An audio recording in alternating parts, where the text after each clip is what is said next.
to rock, and they are kind of shocked as regards because some people they call Uyo Biafran. So what's your take as regards Bassey going to? Yes, it is a very very good home.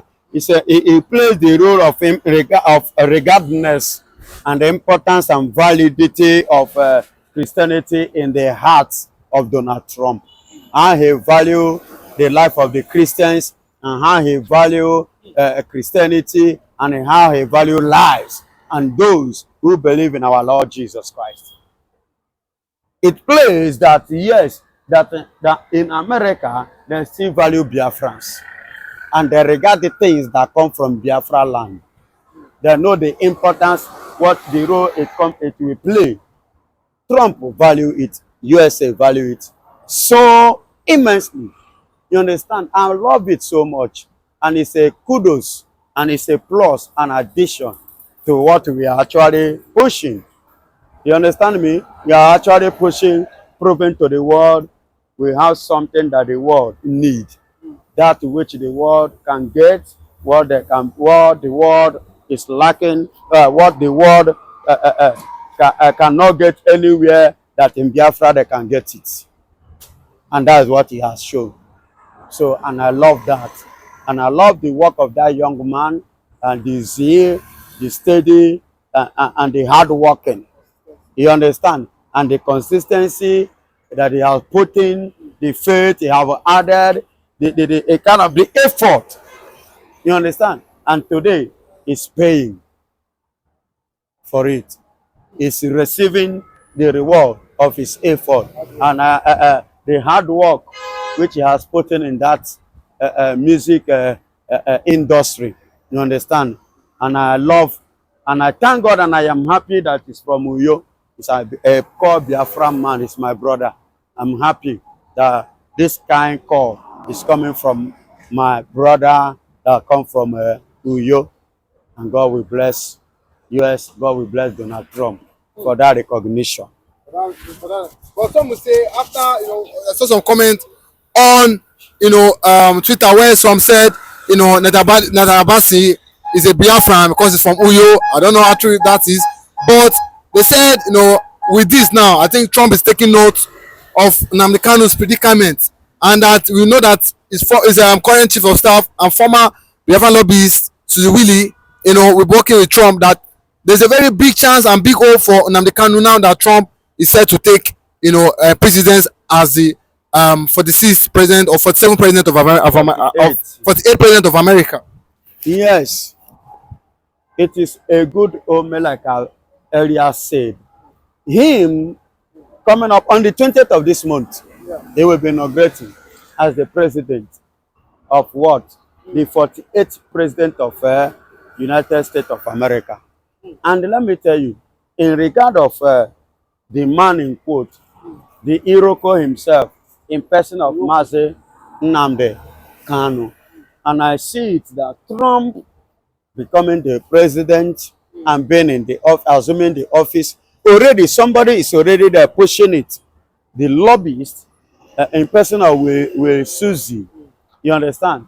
She currently now has been given a major position in America, the chief of staff.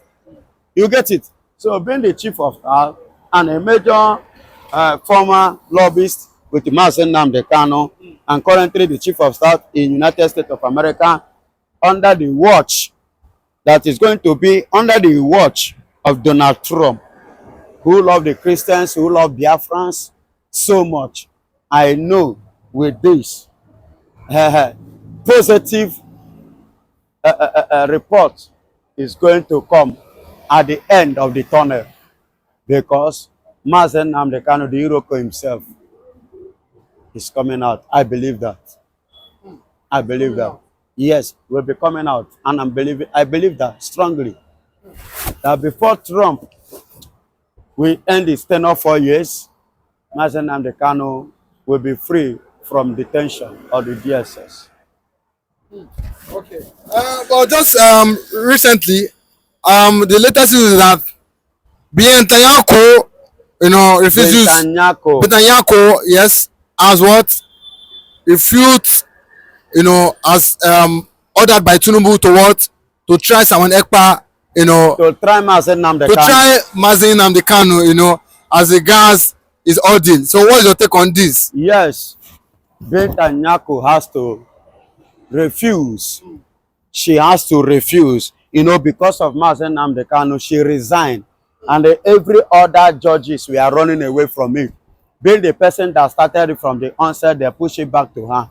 But she's vividly standing out now to let the Nigerian government, that, including Tinubu government, that she will not continue. Because let me tell you, she negotiated, she was the one that brought the idea, she initiated the idea of Masively Nnamdi Kanu settling with Nigeria out of court. She initiated the idea because she have looked into that system, into what is going on, and she found out that this young man was not guilty of the accused leveled against him.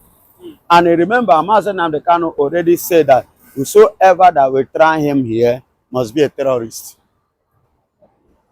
And Binta, based on her credentials as a judge and a woman who has a good conscience, you understand, may not want to act based on what Nigerian government want her to act upon in the case of Masively Nnamdi Kanu. Because if she does, it may have some critical implication against her career internationally. You understand? And her reputation internationally may likely go down speedily and seriously, and it will not speak good of her as a good lawyer, as a good judge rather. You understand? All these things are the things that she's trying to dodge from the onset, because from that onset she has been monitoring the case, following it up, see the way Nigeria is going, that actually that Nigeria did not have a concrete evidence. You understand? No concrete evidence that qualify Masively Nnamdi Kanu trial here in Nigeria. You understand? So, and that's just it. God bless you. So Benjamin Kalu has said in the time past, just recently, he said, I will make sure I do everything for Tinubu to release Nnamdi Kanu in 2025. And just recently now, he has come out and said himself, um,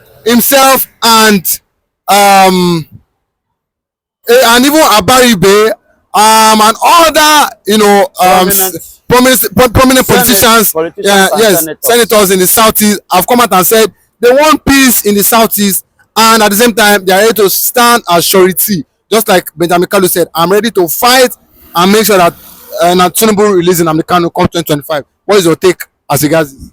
Yes, I love that. If that movement should be taken, although Abaribe have been a man for Senator Abaribe have been the man from the onset. He has been the one which he made it openly and clearly. He said Masively Nnamdi Kanu is his brother, that is ready to stand for him anytime, 1 million times. You understand? So Benjamin Kanu now supporting, backing up, and the other politicians and the senators. And let me tell you, before now, they have already over 100 and something Nigerian senators have already asked, tender a request for the freedom of Masively Nnamdi Kanu, even before now. But the government in power have refused to adhere their opinion. And I don't know, even now, I'm not giving 100%, but I believe since Abaribe involved, Benjamin Kanu, well, and others, maybe Tinubu could or may listen to them this time. But there's something I want to understand, because that article, I didn't get it completely. Network did not allow me to get it completely. You understand that information? I am asking, are they standing to that Masively Nnamdi Kanu will not agitate again, or because of because these are two things: agitation, which kept him there, and kidnapping. You know, I wanted to go through to get the concrete this thing before I talk about it. Are you getting it? But I believe that somebody like Masively Nnamdi Kanu, our leader, whom we believe, it will be to sign based on the kidnapping aspect of it, because he sued Nigeria for 50 billion based on that. And Nigeria is owing him 50 billion. Probably on the note of 50 billion is what they want to negotiate and pencil their biro. Probably it's on that, because I don't see Mazen Namdekano dropping agitation. You understand? So it's a very good movement, and they are not the first. Over 150 or even 80 are done, but if now they are now coming back again, taking the step, is good. And if Tinubu will listen to them, probably it could be as a result of the threat of the North towards the president, that could even make him to a kind of, okay, oh, let me hear these people, let me listen to these people, and let me, like, okay, grant them this wish. Mazen Namdekano, you can go, which he have the right to do without anybody pressurizing him. You understand? He can do, maybe based on that, maybe he can grant them that wish, that desire, because of the threat that is coming from the northern part of Nigeria. From that threat. Yes. Okay? It can be possible. Because of that, he will release. He will free. Yes. But some say, if Abaribe is saying they will stand as surety, you know, and he want to make sure that they release them, the Kanu. But someone like Soludo, he was saying another thing, that he should not be released. So who are we going to believe, and why are they? Why are they not? Excuse me, my brother. We know who is who. It's Abaribe we have to believe, not Soludo. Yes. I say they not believe the sitting governor. I'm not believing the sitting governor who says, even if you release Mazen Namdekano, insecurity will continue. Why should I believe him? That means he doesn't want security, safety of the people in his state. So he's the one, like I've said on this TV before, that if Nigeria is a country, somebody like Soludo must be questioned. They need to, EFCC, for that statement, they need to go again after him. Yes. They need to go after him and carry him, arrest him, and interrogate him and detain him. Are you getting it? And if they didn't do that, there should be a petition of him to resign. You understand, from office, for because that statement is a statement of incompetency as a governor to rule the people of Anambra State. You understand me? That means he's speaking a word of incompetency to lead the people of Anambra State. So he should resign. But Nigeria is not that kind of country. That's why he said it, and it's still scot-free. You understand? Even a land that is, he want to recruit, or maybe have already started recruiting some group of people again for his own, on his own side. You understand? So Soludo should, I don't take, no. I don't take Soludo, and I will never take Soludo. I will take Abaribe, Senator Abaribe. That is the man. He has done it, after all, Soludo, Abaribe had done it before, which we witness, which we are well. So definitely if he's saying it again, I am not surprised. It's a welcome call. In Imo, Anambra, and Clear, Abi, go to the east, Abi, but you cannot go to Borno. You can go to east, but you cannot go to Borno. Then in Borno, the people that they wipe, and they're not soldier. The army should go to every part of every forest, then the southeast and the northwest, to what? To clear and to wipe every illegal armed forces there in the southeast and the northwest. What's your take on this? In the bush. Yes, in the bush. He said they should go to every corner of every bush and wipe. I want to ask a question. That army, those army that was wiped in Borno State, are they wiped in the bush or in the town? No, I think this is a different scenario. You know, I am asking, if they can be wiped not in the bush, how do you then think that they will go to the bush and succeed? As chief defense staff, he has ordered the army to go to the bush See, my brother, let us go. Let us get this thing straight. Let's see, just Musa stop giving an order. Let him lead them. Yes, he has to go. No, no, no, no, no, no. It has gone beyond that. You understand? In Ukraine, after all, their president is at the war front. So let's see, there's Musa come now, so that we know that he's serious and he really want to do the job. Let him lead them to all those Boronu. Army are dying steady. Army are dying every day. What have you done, Sidious Musa? Is it not the high time you send your boys as usual, go to house? But it's only in the east that you can visit house to house.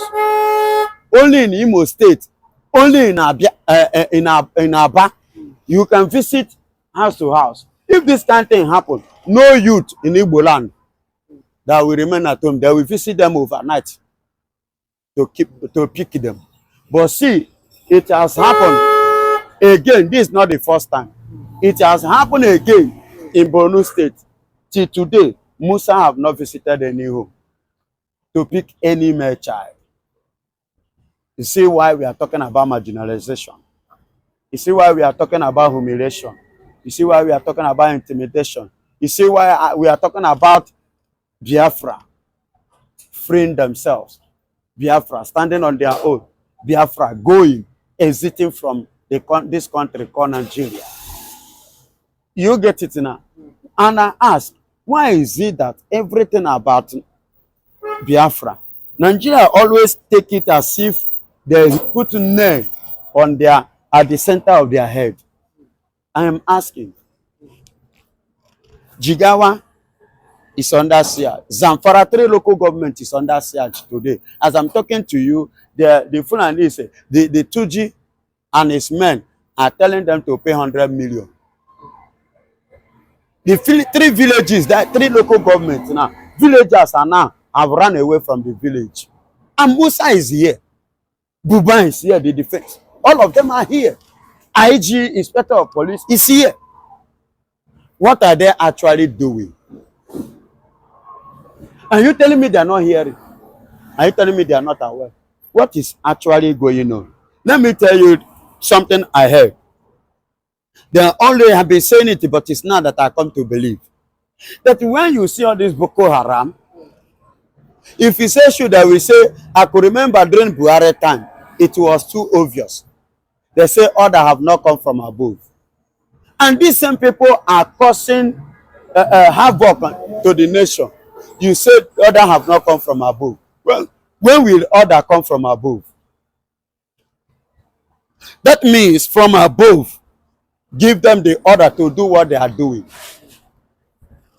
So the people are in above are the ones sponsoring terrorism in Nigeria. Boko Haram and the rest. That's what it means.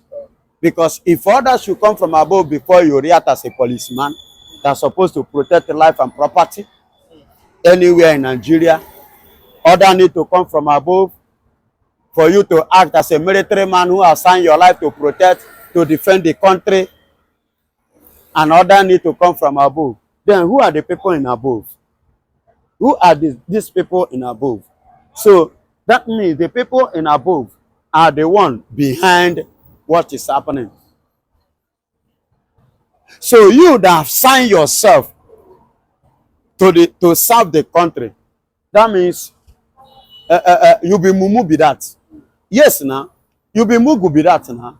Because if order need to come from above for you to do the right thing that you signed to do for good, for the country to be better, and you have to wait until when order come from above, and the other one does not wait for order from above because they will send you to early grave. But when it comes to your turn, you have to wait from order from above. So the people that is in above need to be questioned over what is going on in the north, in Nigeria as well. If you remember vividly, one time I said, one certain time on this video, on this TV, I said that Nigerian politicians, if terrorism should stop in this country, that Nigerian politicians should do what? Should be held accountable. That once they remove their hand from this, terrorism will stop. Terrorism will stop. That means they should be held accountable. See all these things. Musana is busy pointing Simon Ekpa, whereas Boko Haram, Tujib and his group, and many of them, I can't remember their name, there are many, terrorizing all the whole middle belt and the northern part of Nigeria. As I'm talking to you, the Hausas and Fulanis are very seriously, they have serious conflict. As I'm talking to you, Hausa and Fulani in the north, as I'm talking to you today. Serious one, oh. But Musa is not seeing it. Neither is he hearing it. But Simon Ekpan is the problem.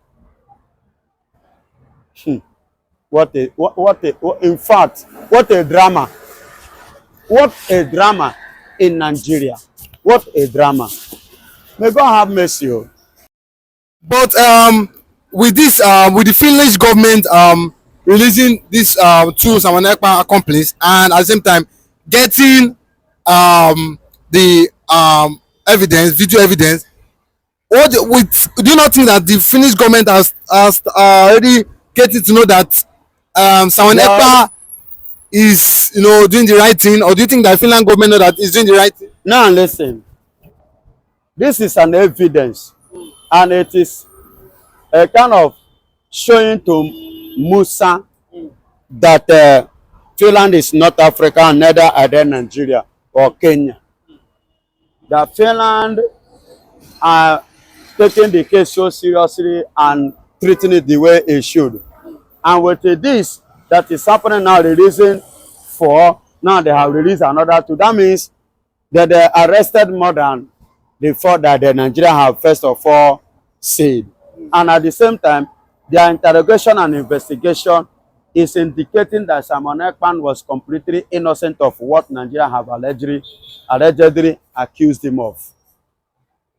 Because all these people that they have released, they have not charged them for anything. Neither accused them of or anything. They were just being released freely like that. And that is how it's supposed to be. Not here they will begin to ask you, pay money for, they will tell you bailing is free, but yet you will still bail yourself with the money. You can't come out without paying money. Over there, when they interrogate you and see that nothing, definitely you go. So Simon Ekpan and his men are innocent. And this thing pushed me to what I want to say now.